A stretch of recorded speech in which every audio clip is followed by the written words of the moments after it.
Hai, salam Bapak Mama Saudara yang dikasihi Tuhan. Selamat bertemu dan berjumpa kembali. Oleh kasih dan penyertaan daripada Tuhan, saya senantiasa berharap Bapak Mama Saudara semua dalam keadaan sehat walafiat dengan penuh rasa syukur kepada Tuhan. Pada hari ini kita akan membaca serta merenungkan firman Tuhan yang terambil dari kitab Injil Matius pasal 7 ayat 12 hingga ayatnya yang ke-14. Sebelum membaca dan merenungkan akan firman Tuhan, saya mengundang kita menyatakan hati dan pikiran di dalam doa. Kita berdoa. Bapa di dalam surga, Bapa yang kami sembah lewat anak-Mu Yesus Kristus, terima kasih Tuhan untuk kasih setia dan penyertaan Tuhan di dalam kehidupan kami. Kami bersyukur atas perkenan Tuhan. Kami boleh bangun di pagi hari dengan tubuh sehat dan nyaman, serta menikmati berbagai aktivitas kami Tuhan. Kami bersyukur karena Tuhan senantiasa ada dalam kehidupan kami. Pada saat ini Tuhan, kami akan membaca serta merenungkan akan firman Tuhan. Kami mengundang Tuhan hadir di tengah-tengah kami, menguduskan hati dan pikiran kami. Biarlah apa yang kami baca, apa yang kami dengar, semuanya itu boleh menjadi kekuatan bagi kehidupan kami. Mengampuni salah dan dosa kami. Di dalam anak-Mu Yesus Kristus kami telah datang dan berdoa. Amin. Bapak Mama Saudara yang dikasihi Tuhan, pembacaan kita terambil dari kitab Injil Matius pasal 7 ayat 12 hingga ayatnya yang ke-14 di bawah perikop jalan yang benar. Segala sesuatu yang kamu kehendaki supaya orang perbuat kepadamu, perbuatlah demikian juga kepada mereka. Itulah isi seluruh hukum Taurat dan kitab para nabi. Masuklah melalui pintu yang sesak itu, karena lebarlah pintu dan luaslah jalan yang menuju kepada kebinasaan, dan banyak orang yang masuk melaluinya. Karena sesaklah pintu dan sempitlah jalan yang menuju kepada kehidupan, dan sedikit orang mendapatinya. Demikian jawab akan firman Tuhan. Yang dikatakan berbahagia adalah setiap kita yang tidak hanya membaca, mendengar, tetapi mau melakukan di dalam kehidupan kita hari lepas hari. Salam Bapak Mama, Saudara yang dikasihi Tuhan. Selamat bertemu dan berjumpa kembali. Hari ini kita kembali membahas kitab Injil Matius tentang jalan yang benar. Bapak Mama, Saudara yang dikasihi Tuhan, ayat 12 itu menggambarkan bagaimana sikap manusia yang seharusnya. Kenapa saya bilang yang seharusnya? Karena setiap manusia, saya, Bapak Mama, Bapak Saudara, semua kotong punya ego yang tinggi. Kotong selalu berekspektasi bahwa orang lain harus memperlakukan kotong dengan baik, tanpa disadari kotong tidak memperlakukan orang lain dengan baik. Bapak Mama Saudara yang dikasihi Tuhan, kalau mau dibilang ini firman seperti mengatakan bahwa kotong harus memperlakukan itu orang dengan baik supaya itu orang melakukan kotong dengan baik. Saya mau bilang tidak seharusnya seperti itu juga.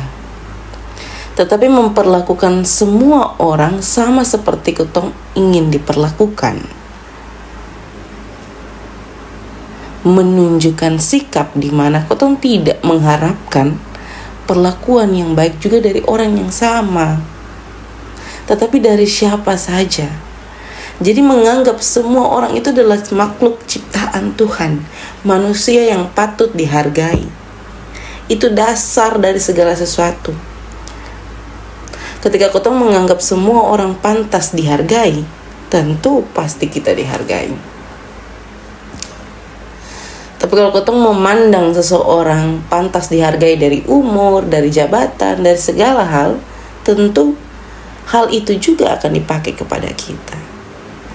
Bapak Mama, Bapak Saudara yang dikasihi Tuhan, itu kenapa saya bilang kita ini penuh dengan ego, mengharapkan hal yang baik tapi tidak memberikan yang baik. Lalu di ayat yang ke-13 Injil Matius memberikan satu perumpamaan lagi untuk mengingatkan ketong sebagai seorang Kristen yang selalu mengharapkan jalan yang mulus-mulus saja. Bapak saudara yang dikasihi Tuhan, di sini dipakai analogi dengan pintu yang kecil dan pintu yang besar.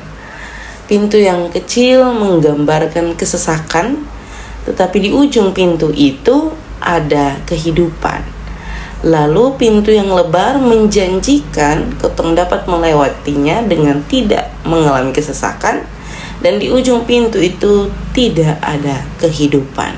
Tentu ketong semua perlu berpikir keras kalau ketong sudah tahu depo ujung di mana. Kalau ketong baca ini firman Tuhan, ketong sudah tahu depo ujung di mana, ketong perlu berpikir keras, karena pasti ketong semua akan berlari pada pintu yang sesak itu dan jalan yang sempit itu. Tetapi bagaimana kalau ketong tidak tahu dari kedua jalan itu? Ujung dari kedua analogi itu. Bapak saudara yang dikasihi Tuhan, saya mau bilang kalau ketong ini adalah manusia yang sangat egois.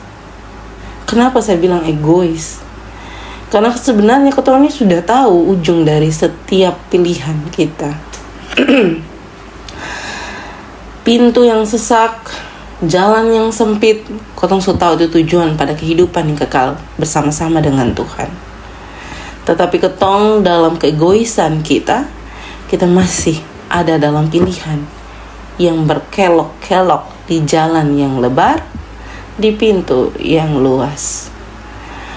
Bapak mama, saudara yang dikasihi Tuhan, ini bukan hanya soal tentang bapak mama, tapi soal kami juga para pelayan. Ini bukan hanya soal bagaimana ketong menanggapi hidup yang sudah ketong ketahui ujungnya, tapi soal bagaimana ketong bersikap, mengambil sikap untuk hidup, melakukan apa yang sudah ketong ketahui. Menurunkan ego untuk memperlakukan ketong diri sebenarnya, sepantasnya dan selayaknya. Jika ketong ingin Tuhan memberikan ketong sesuatu, ketong baik sekali dan Tuhan tiap hari kita berdoa. Tetapi ketika ketong mendapatkannya, ketong lupa akan Tuhan. Itu sikap yang sangat egois. Firman ini bukan hanya untuk orang lain, tapi untuk kita sendiri. Jangan pernah memilih satu pilihan yang sebenarnya ketong sudah tahu di ujung di mana, tapi ketong masih mau berusaha berputar, berkelok-kelok, bahkan tenggelam dalam jalan itu. Selamat berefleksi, selamat menjadi berkat. Dimanapun Bapak Mamba Saudara semua berada, Tuhan menolong dan memberkati kita. Untuk menutup renungan pada saat ini, saya mengundang kita menyatukan hati dan pikiran di dalam doa. Kita berdoa. Bapa kami yang di surga, dikuduskanlah namamu, datanglah kerajaanmu, jadilah kehendakmu di bumi seperti di sorga. Berikanlah kami pada hari ini makanan kami yang secukupnya, dan ampunilah kami akan kesalahan kami, seperti kami juga mengampuni orang yang bersalah kepada kami. Dan janganlah membawa kami ke dalam pencobaan, tetapi lepaskanlah kami daripada yang jahat. Karena Engkau yang punya kerajaan dan kuasa dan kemurahan sampai selama-lamanya. Amin. Salam Bapak Mama Saudara sekalian, selamat beraktivitas. Tuhan memberkati dan menolong kita semua.